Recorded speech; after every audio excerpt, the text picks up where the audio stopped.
What's up, Sneaky Nation? Sneaky P here, back with all the news after the divisional round of the playoffs here in year number 4 of our Columbus Aviators franchise, where the Aviators picked up a victory over the Cleveland Browns, and the game was actually much closer than it may seem by the score. Now, when I say that, obviously the Aviators got to win pretty easily, but it was all done in the first 3 minutes of that game. Without that first 3 minutes, it was actually a nail-biter, and if our team can't step up a little bit more throughout the entire game, we are going to be in trouble against the New England Patriots. They beat the Denver Broncos. We'll check on that score here in a second. In fact, let's just go do that now, kind of see what is going on with the rest of the playoffs here. Here we go. And so it's the Patriots at the Aviators and the Buccaneers at the Seahawks. All right, so we know about this game. 49ers and Seahawks. Let's see how this game played out. Players' stats: Russell Wilson, 403 yards, 3 touchdowns, 0 interceptions. Geno Smith not getting it done here for the 49ers. Running the ball, Alfred Morris had a pretty solid game, 4.7 yards a carry, but it looked like they were probably behind throughout part of the game at least. Let's see. Yeah, it looks like they fell in an early hole, and so they kind of had to, pass the ball maybe more than they should have been. I don't quite know. Overall, though, their running attack did do pretty well against the Seahawks there. Receiving, Jermaine Kearse, 11 catches, 161 yards, and a touchdown. Justin Blackmon and Torrey Smith each getting a touchdown. Spencer Tracy, the rookie out of Tennessee, getting a touchdown. 5 catches, 150 yards for him, along a 49. So even without that catch, he went 4 for 100 yards. Ridiculous game from him. Brian Quick, 4 catches, only 18 yards. Touchdown for Desmond Morris, the second-year pro out of Louisiana Tech as well. Going down the list there. Defensively, Earl Thomas leading the way with 13 tackles. Rolando McClain with 12, 11 for Williams and Arrington there. Sacks, let's see what we got. 1.5 for C.O. Moore going across the bay to the 49ers there. 1 for Bruce Irvin, 1 for A.J. Klein, half a sack for Alden Smith. Interceptions, 1 for Bruce Irvin, 1 for Bobby Wagner. And that is going to be enough to take the Seahawks to the victory there. Let's go over and check out the other games here. We'll check the Patriots and Broncos last, but the Patriots just demolished them. We got the Buccaneers and the Philadelphia Eagles here. Derek Carr unable to get it done. And it looks like he might have gone out a little bit. It looks like Derek Carr, or maybe he just got pulled from the game. 4 interceptions, not good at all. 2 touchdowns, 4 interceptions. Winston, 4 touchdowns, 1 interception.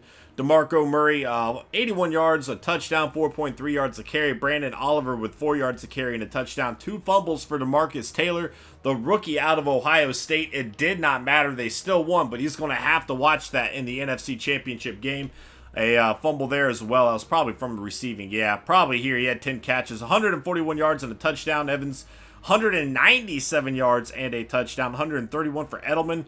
Just a lot of yards being thrown for in this game. There's DeMarcus Taylor, 2 catches, 33 yards and a touchdown. Kind of making up for those 2 fumbles a little bit. Not fully, though, but, he did get into the end zone.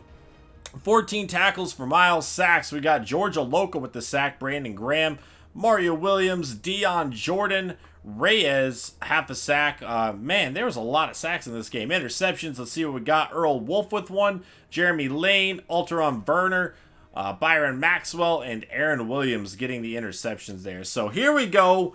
This is going to be the most important thing for us because we're going to get a brief little scouting report on this New England Patriots team. We know they have a new young quarterback in Nate Keller, and just having a great game here, going up against Ralph for the Broncos there. 238 yards, 3 touchdowns, 0 interceptions for the second-year pro out of USC.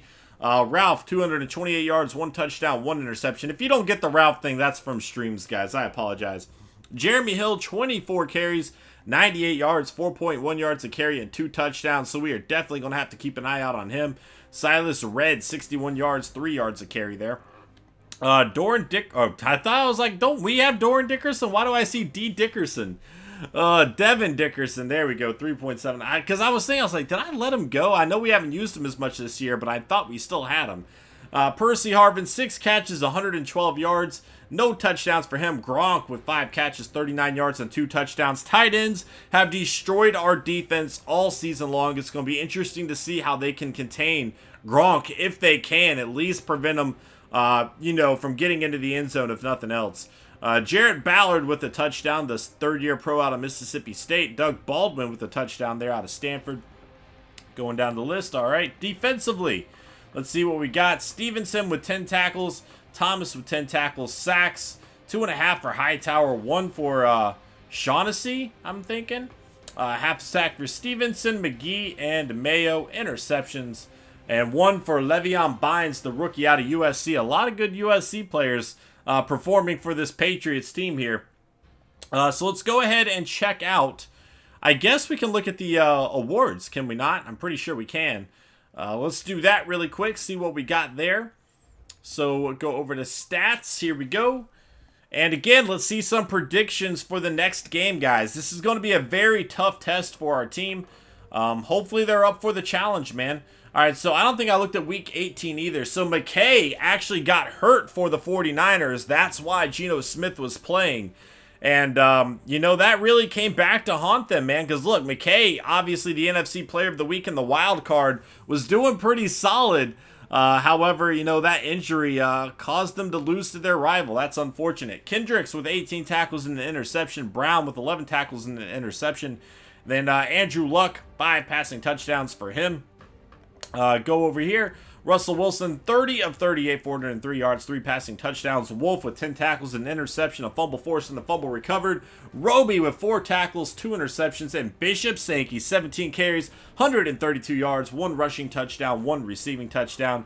He had a monster game, and the Aviators are going to need that again against a very tough Patriots team. Let's go ahead and check out the Patriots lineup really quick. I apologize, it took me a while to get this video up, guys. I've been a little sick, and it kind of put me behind schedule. Wasn't really anticipating that, so I do apologize. I will keep you guys updated with when the off-season stream will be once we finish the season. Patriots, here we go. Nate Keller, only an 82 overall, but he has been getting it done all season long. They also have another second-year pro in Jordan Fernandez here, 78 overall. And then Blake, so they have 3 second-year quarterbacks. Wow. There you go. Running back, they got Jeremy Hill and Lamar Miller. Definitely a great 1-2 punch. You know, Miller being the speed back and Hill being a power back there. Kind of like Gio and Hill did in Cincinnati. Mike Tolbert going to be a fullback for him. At wide receiver, Brandon LaFell and Martavius Bryant, a great duo there. Junior Kreiner, or Jaron Kreiner, I'm sorry. Ballard and Gandy, a rookie there. Tight end, they have Gronk and Humanawanui? I can never pronounce that. I'm just so wrong. I apologize. It's just not going to happen. Chris Hairston going to be a left tackle. Trey Jackson at left guard. At center, they have Stork. Pretty solid offensive line so far. Parker going to be at right guard. It's a little bit younger in certain areas. Ryan Claddy. So there's no standout players here, but quite a few, you know, solid options. Jamie Collins at right end. They have Hightower moving him over from linebacker. It's clearly working out for their team. Brockers and Ellis, a second-year pro out of Butler there. D. Ford going to be left outside linebacker. Middle linebacker, they have Mayo and Hawthorne at right outside linebacker. They have Le'Veon Bynes. We saw him get an interception in the previous game. Definitely a playmaker we're going to have to keep an eye out on. Jason McCourty, Malik Maxwell, Keenan Lewis going to be the 3 guys here at cornerback for him. At free safety, Devin McCourty still making it happen. They have a pretty solid backup with Kenny Phillips as well. At strong safety, Patrick Chung. So, you know, a pretty solid team across the board. They don't have a whole lot of standout players, though.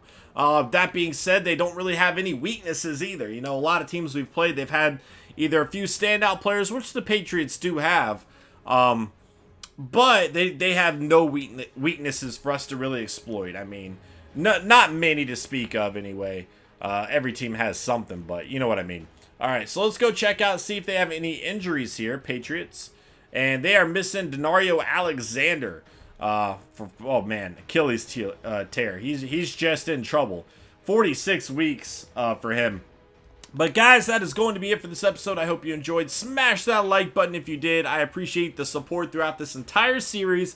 And I will see you guys in the AFC Conference Championship game as the Aviators get ready to take on the New England Patriots. Later.